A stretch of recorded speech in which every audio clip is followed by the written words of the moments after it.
topic for discussion is ideal age for treatment of different congenital heart diseases. And for our discussion, we have with us Dr. Sunil Kumar Swain, consultant pediatric CT surgery at Apollo Hospital, Jubilee Hills, Hyderabad. Dr. Sunil Kumar Swain has completed cardiac surgery training from AIIMS New Delhi in 2003. He has worked as a consultant at Apollo hospitals from 2004 to 2007. He has did his fellowship in pediatric cardiothoracic surgery from Brisbane, Australia, and worked in Australia from 2007 to 2011. He did the first pediatric heart transplant in 2017 at Congenital Hospitals, Hyderabad for a 12-year-old girl child who is still doing well, and currently he is working as a consultant pediatric CT surgeon since January 2019 at Apollo Hospitals, Jubilee Hills. So welcome doctor to our Facebook live session. Thank you. So starting with our questions, so doctor, could you please brief our audience why is it important to know the ideal age of treating this type of cases, and is it really important to know the ideal age of treatment for the cases? Yes, I'll answer the second part first. It is very important to know the ideal age for treatment of congenital heart diseases. The reason being, what happens, there are certain ideal age to treat all types of congenital heart disease. If we skip that part, then it becomes too late to treat those patients and they become inoperable. So that is the reason it is very important to know that what is the ideal age for different type of congenital heart disease to treat. So there are various types of diseases, and as per the different type of diseases, the treatment is different at different stage.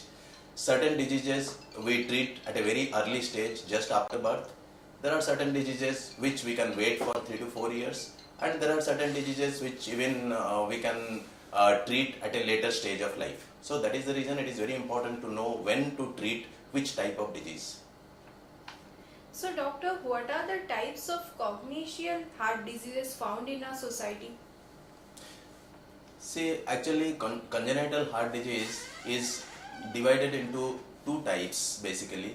One is called acyanotic heart disease and the other part is called cyanotic heart disease. In acyanotic heart disease, usually the patients present with symptoms not related to bluish discoloration of the body. That is the reason it is called acyanotic heart disease. They usually present with other symptoms like fast breathing, sweating over the forehead during feeding, and repeated chest infections and things like that. And in cyanotic heart disease, usually their main presenting symptom will be bluish discoloration of the nail beds, lips, etc. And their saturation level will be low as compared to the non-cyanotic or acyanotic counterpart. So that's the reason there are two different categories, and based on that their treatment varies, their time of presentation varies, and their outcome in the future varies. So doctor, how these children present to a doctor, or what are the common symptoms? Yes, if we talk about acyanotic heart disease, in acyanotic heart disease usually the patients present with fast breathing. Mothers usually complains that when the child is feeding there is sweating over the forehead. Child is not gaining weight in spite of feeding. Usually whatever proportionately their weight gain will be less as compared to their age. They will have repeated chest infections and many hospitalizations in the past. So these are the basic symptoms for acyanotic heart disease. When it comes to cyanotic heart disease, usually they present with all these symptoms. The additional and most important symptom will be bluish discoloration of the nail beds, lips, under surface of the tongue, etc. And usually this type of kids will have, if they are presenting at a later stage, they will have congested eyelids, which is called conjunctival congestion, and they will have breathing difficulties as well. So what % of these cases are curable? See, if you consider in terms of overall congenital heart disease, including acyanotic as well as cyanotic heart disease, almost 75 to 80% of the congenital heart disease belong to only four subsets. Those are atrial septal defects, ventricular septal defects, patent ductus arteriosus, and tetralogy of Fallot. These four category of patients constitutes almost like 2/3 of the congenital heart diseases, and the outcome for these diseases are extremely well and if treated at proper time. And usually these type of kids with proper treatment, they lead normal life. And another 1/3 of patients, or maybe around 20% of the patients, will have complex congenital heart diseases. Out of that, many diseases, if it is treated at early stage of life, they lead normal life as well. So doctor, is there any association of this congenital diseases with genetic syndrome? Yes. So there are many congenital heart diseases which are associated with genetic syndrome, like Down syndrome, Turner syndrome, and DiGeorge syndrome, and many more. So it is very important to evaluate these kids in terms of genetic syndrome as well. The reason is this type of patients, along with cardiac presentation, they will have other associated anomaly in other part of the body as well, which needs equal attention and treatment. So that's the reason we need to evaluate their genetic counterpart also, if whether they are suffering from any genetic abnormality or it is isolated cardiac condition only. So do they need treatment and follow-up throughout their life? There are certain congenital heart diseases which may not need continuous monitoring throughout life after treatment. Almost like 60 to 70% of the diseases, if they are treated on time, they are doing well post treatment, they lead normal life, and probably 5 to 10 years of follow-up is good enough for them after surgery, and subsequently they may not need any follow-up as well. But those who undergo complex congenital heart disease treatment during early childhood, or those who undergoes single ventricle palliation type of treatment where they need multiple surgeries in the future, they need constant monitoring and follow-up throughout their life. So again, these are two different category of patients. One category of patient, we may not need to follow them up throughout their life, but in the other category we need to follow them throughout their life. But that category is much lesser in number as compared to non-follow-up category. So can this type of diseases be diagnosed during pregnancy? If yes, then when? See, it is a very good question, and probably many people may not be aware of this situation. Nowadays, with advanced technology, we have the diagnostic part for diagnosing this type of congenital heart diseases early in pregnancy. So, if we are diagnosing this type of congenital heart diseases during pregnancy, the biggest advantage is we can advise the mothers to get the delivery done at a higher tertiary center, so that immediate treatment can be offered to this type of patients. This facility is called fetal echocardiography. Fetal echocardiography is a test, echocardiographic test, which is done on the pregnant mothers during pregnancy. Usually two echocardiographies are done. First one is usually done at the age of 20 to 22nd weeks of pregnancy, and the second one is done at 28th week of pregnancy. So this fetal echocardiography gives up some idea about the heart condition of the patient, the child which is going to be born. So we can counsel the parents accordingly, depending on how precious is the child, what type of treatment they can offer to their kids, whether their financial condition is suitable to carry forward this type of treatment in the future. So many more social stigmas and many other things can be discussed with the parents during this stage if the diagnosis is done at a proper time. So during pregnancy, if you are offering this fetal echocardiography, and it is usually done in all tertiary centers where this pediatric cardiologists are available who are trained for doing this fetal echocardiography. So if we are consulting the fetal echocardiographer or the pediatric cardiologist during 20th week of pregnancy, so they do complete evaluation of the child in terms of the heart, and if any abnormality is diagnosed, then they again repeat and reconsider the diagnosis at the age of 28 weeks. And then usually the surgeons and the cardiologist combinedly, we do counseling to the parents about the clinical condition of this type of patients after birth, what problems can happen at the time of delivery and immediately after delivery, what type of treatment can be given in particular center, and how fast or how early we can do surgeries in this type of cases. So based on that, if the parents are happy, then we offer them the treatment module in our hospital, and they get delivery in our center, and immediately after birth we take care of these kids subsequently in terms of treatment of heart disease. Many conditions like transposition of great arteries, like AP windows, like truncus arteriosus, like single ventricle, like say pulmonary atresia cases. So these are different type of congenital heart disease subset where the patient needs treatment immediately after birth. So we give treatment to this type of cases in our center, and the outcome of this type of diseases in long run is really good. So that is the reason usually the parents get mentally prepared and they come prepared to the hospital for delivery as well as post birth treatment for their kids. So doctor, if this type of diseases will be diagnosed during pregnancy, will it have any impact on outcome after the surgery? No, usually it is not. But one thing I would like to say, if it is diagnosed early, then we can plan accordingly how to deal with this type of cases immediately after birth.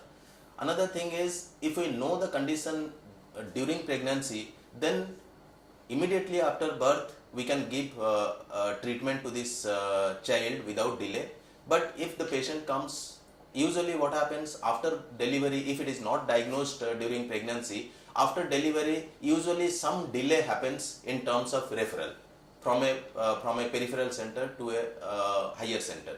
So in that case, what happens, neither the parents are prepared, nor the referring doctor is prepared, nor the person who is receiving in the tertiary center is prepared. So that's the reason that the treatment delay happens. Sometimes it becomes serious also.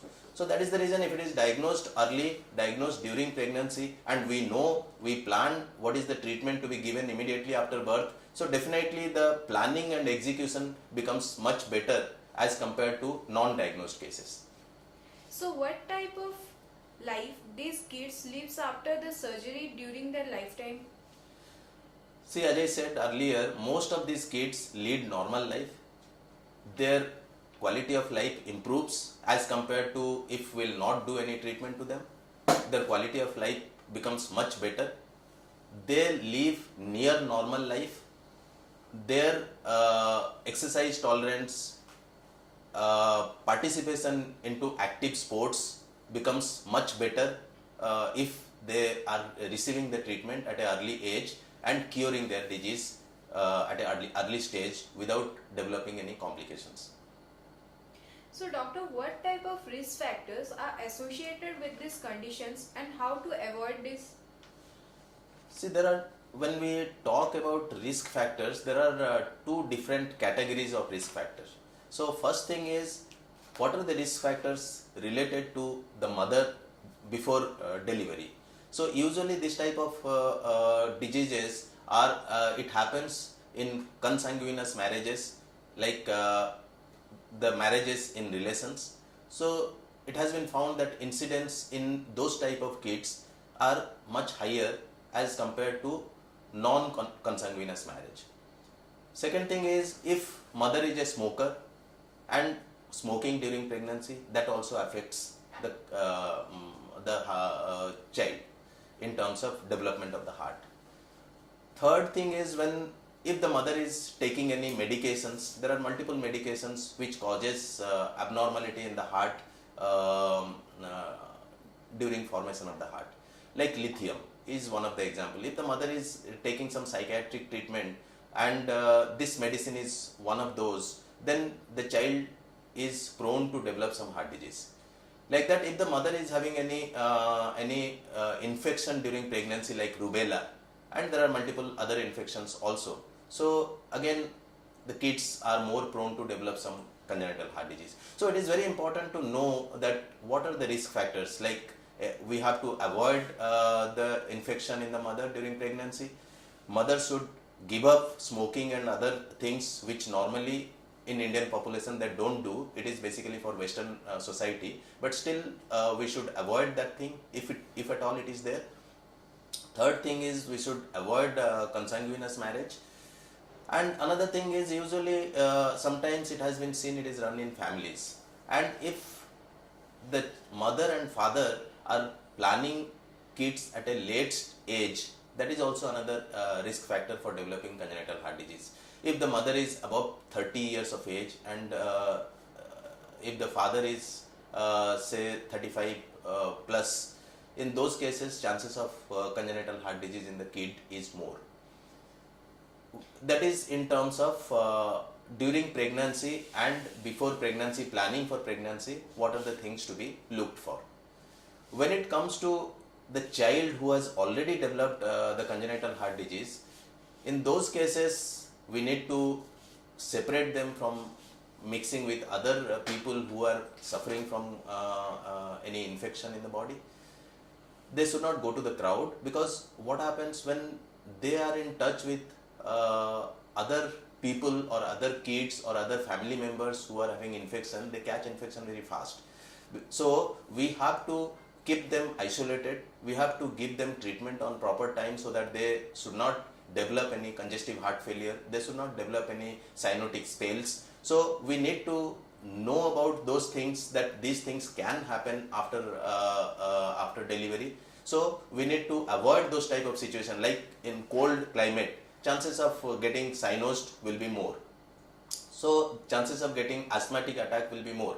So bronchospasm will be more. So like that, we have to avoid that cold climate. If the patient's brother or sister who are siblings, they are suffering from chest infection or any other infection, they should not go to the child, because the child is already having compromised situation. If they will come in contact with someone who is having infection, they will catch infection, they will develop pneumonia, there will be hospitalization, and sometimes hospitalization leads to grievous situation also. So we should avoid those type of situations. So coming towards our audience questions, so what are the 4 main causes of birth defects? So birth defect causes, as I discussed just sometimes back, when what happens during the formation of the heart, usually there are 2 types of development happens, one from outside, one from inside. So what happens, usually the upper septum and lower septum, it comes and joins at one particular point. If that development gets halt in the middle of the development, that can cause the defect. So that is one part. Another part is, there might be developmental abnormality in terms of size of the heart, in size of the ventricle. There can be developmental abnormality in terms of valves. There can be defect in the heart in terms of hole in the heart. There can be complete opposite formation of the heart, so that it is called transposition. The whole system becomes opposite. So there are various ways. It is all developmental anomaly, and this development happens at different stages, at different subset of anatomy of the heart. So what organs are affected by congenital heart disease? Congenital heart disease, when we say congenital heart disease, it affects only the heart. But yes, as I said sometimes back, If it is associated with genetic syndrome, it can affect kidney, it can affect liver, it can affect brain, it can affect any part of the body besides our heart. But as such, congenital heart disease is a separate entity. It is the disease of the heart. It doesn't affect the other system.